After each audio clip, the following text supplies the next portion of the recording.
उत्तर भारत के भागों पर एक पश्चिमी विक्षोभ फिर से दस्तक देने वाला है। लगभग 13 दिसंबर के आसपास से उसका प्रभाव दिखाई देना पर्वतीय क्षेत्रों पर शुरू होगा। इस समय भी एक पाकिस्तान के ऊपर सिस्टम बना हुआ है, जिसके कारण कुछ पर्वतीय क्षेत्रों पर बादलों का पहुंचना जारी है। बंगाल की खाड़ी के दक्षिणी मध्य और दक्षिणी पश्चिमी क्षेत्रों पर भी कई जगहों पर अच्छी क्लाउडिंग है, लेकिन उसका प्रभाव भारत के मेन लैंड पर दिखाई नहीं दे रहा है। स्वागत है आप सभी का नेशनल वेदर बुलेटिन में, जिसे आप देख रहे हैं मौसम तक चैनल पर। मैं हूं देवेंद्र त्रिपाठी। 9 दिसंबर 2025 के दिन पूरे भारत में मौसम कितना बदलने वाला है, इस वीडियो के माध्यम से समझने का प्रयास करेंगे।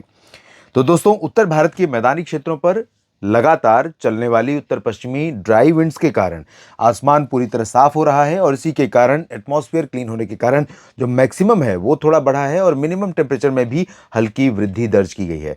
जो सीकर और चुरू तथा हिसार सिरसा में और दिल्ली एनसीआर में 5-6 डिग्री सेल्सियस तापमान पहुंच गया था, इन भागों में तापमान बढ़ करके फिर से 6-7-8 की रेंज में पहुंचा है।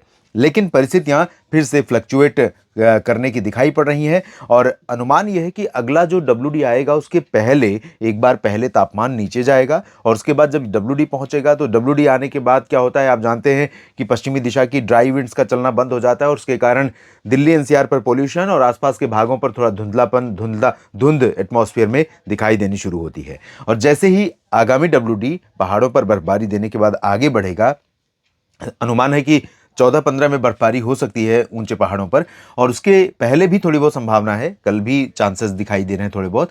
तो जब ये सिस्टम आगे बढ़ेगा, उस दौरान जब ठंडी हवाएं चलनी शुरू होंगी, तो उनका प्रभाव भारत के कई राज्यों पर तापमान में गिरावट के रूप में दिखाई पड़ेगा। इस समय अगर हवाओं की दिशा देखें हम, तो अगर सरफेस पर देखें, अगले 24 घंटों के लिए प्रोजेक्शन देखें, तो सरफेस से ऊपर लगभग 1.5 किलोमीटर की ऊंचाई पर, 1-1.5 किलोमीटर की ऊंचाई पर आप देख सकते हैं किस तरह की दिशा की हवा लगातार भारत के इंडो गैंगेटिक प्लेन्स को प्रभावित कर रही है। जितना ज़्यादा जोर हवा का रहेगा, जितना इंटेंस विंड स्पीड रहेगी, और डायरेक्शन जितना क्लियर पश्चिमी रहेगा, उतना ही क्लियर स्काई आपको नजर आएगा पूरे क्षेत्र में जहां तक ये हवाएं पहुंचेंगी।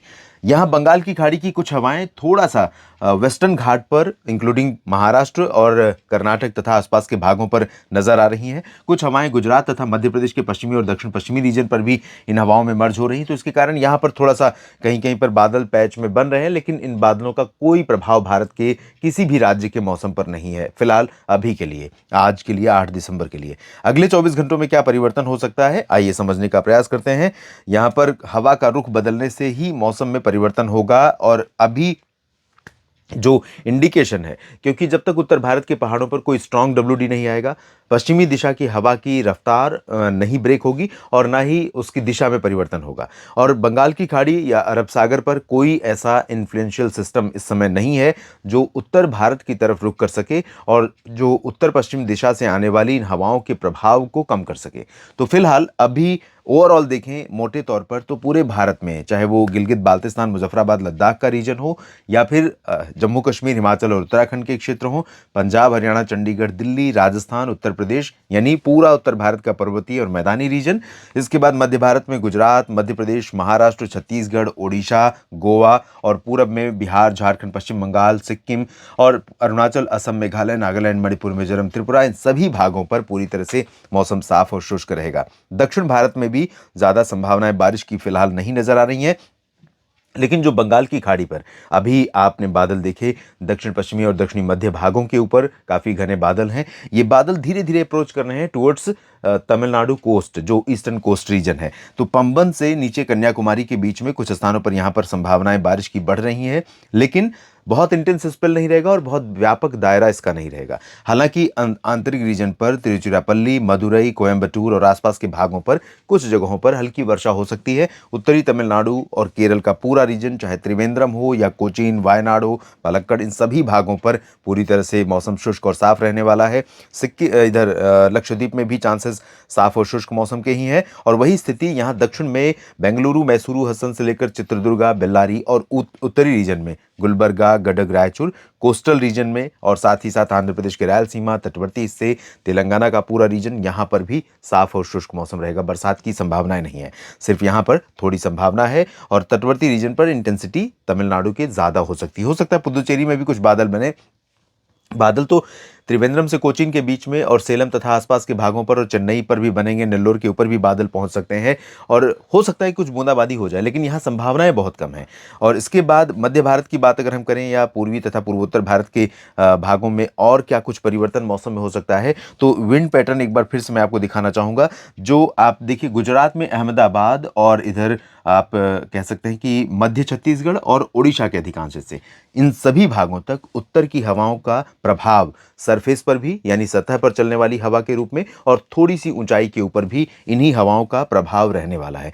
तो पूरे पंजाब में इंक्लूडिंग अमृतसर, लुधियाना, पटियाला, बरनाला, मोगा, मनसा, संगरूर से लेकर के पंजाब के साथ सटे चंडीगढ़ में और साथ में पूरे हरियाणा के रीजन में अंबाला, पंचकुला से लेकर यमुनानगर, करनाल, कुरुक्षेत्र, कैथल, जींद, रोहतक और भिवानी, चरखी दादरी, झज्जर, महेंद्रगढ़, गुरुग्राम, फरीदाबाद, पलवल, दिल्ली एनसीआर और पूरा का पूरा उत्तर प्रदेश का रीजन, बिहार के लगभग सभी क्षेत्रों में इंक्लूडिंग किशनगंज, पूर्णिया, अररिया, भागलपुर, दरभंगा से लेकर पश्चिम में गया जी, बक्सर, कैमूर और सिवान, गोपालगंज, चंपारण, रांची, जमशेदपुर, देवघर, डाल्टनगंज और साथ ही साथ कोलकाता, दीघा, इन सभी भागों से लेकर के भुवनेश्वर तक इधर और अंबिकापुर में लगातार तापमान बिलो नॉर्मल रिकॉर्ड किया जा रहा है और यहाँ तक कि चूरू और सीकर के टक्कर में तापमान की स्थिति अंबिकापुर में यानी उत्तरी छत्तीसगढ़ के कुछ क्षेत्रों में बनी हुई है।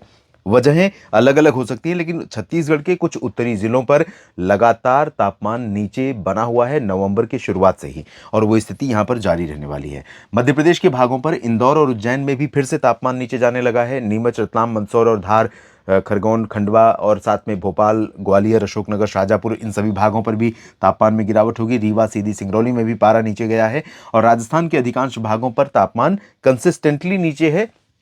कुछ जगहों पर थोड़ा सा फेरबदल हो रहा है, जैसा कि मैंने सीकर का उदाहरण लिया, 3 डिग्री तक नीचे पहुंच गया था, जो अभी बढ़ा है 6-7 डिग्री के ऊपर। उत्तरी क्षेत्रों में कई जगहों पर तापमान गया है। तो वजह हवा की दिशा या हवा के प्रभाव में परिवर्तन है और गुजरात तथा पश्चिमी मध्य प्रदेश के कुछ भागों पर और महाराष्ट्र के कुछ हिस्सों पर यहाँ थोड़े से हल्के हल्के बादल दिखाई पड़ सकते हैं। महाराष्ट्र में, विदर्भ में तापमान में गिरावट होगी या तापमान सामान्य से नीचे ही बना रहेगा सुबह का और दिन में इन सभी क्षेत्रों पर, ये जो रीजन देख रहे हैं आप जहां पर उत्तर या उत्तर पश्चिमी दिशा की हवा चलने वाली है, इन सभी भागों पर दिन में आसमान पूरी तरह से साफ रहेगा और इसी तरह की चमकती धूप दिखाई पड़ेगी जैसा आज प्रभाव रहा है धूप का। और हवा की रफ्तार वेरिएबल रहेगी। पंजाब और हरियाणा तथा उत्तर प्रदेश के कुछ हिस्सों पर हवा की रफ्तार खासतौर पर मेरठ और बरेली, शाहजहांपुर तक रफ्तार थोड़ा ज़्यादा हो सकती है। उसके बाद धीरे धीरे रफ्तार में कमी रहेगी। तो जहां पर रफ्तार कम रहेगी वहां थोड़ा सा कुछ और पार्टिकल्स यानी पोल्यूटेंट पार्टिकल्स या धुंध, कोहरा, कुहासा, ये सब कुछ एटमॉस्फेयर में बने रह सकते हैं। तो इसकी वजह से थोड़ा धुंधलापन रहेगा। अदरवाइज ओवरऑल क्लियर वेदर रहेगा और स्काई क्लियर रहेगा, पूरी तरह से ड्राई वेदर रहेगा। और पहाड़ों पर थोड़ी बहुत संभावना बादलों की है, लेकिन कुछ ज़्यादा यहाँ पर परिवर्तन मौसम में ये बादल करने वाले नहीं है या इन बादलों में इतनी क्षमता नहीं है कि उत्तर भारत के पर्वतीय क्षेत्रों पर मौसम के जो वर्तमान मौसम की स्थिति है उसको बदल सकें। इस वीडियो में फिलहाल इतना ही। आप बने रहिए लगातार मेरे साथ मौसम तक और न्यूज़ मीडिया मंच पर। जानकारियां ठीक लगे तो वीडियो को लाइक और शेयर करिएगा, कमेंट सेक्शन में अपनी बात लिखिए और साथ ही इस चैनल को कर लीजिए सब्सक्राइब अगर आपके लिए मौसम की जानकारी लगातार बेहद ज़रूरी है तो। आप सभी का धन्यवाद।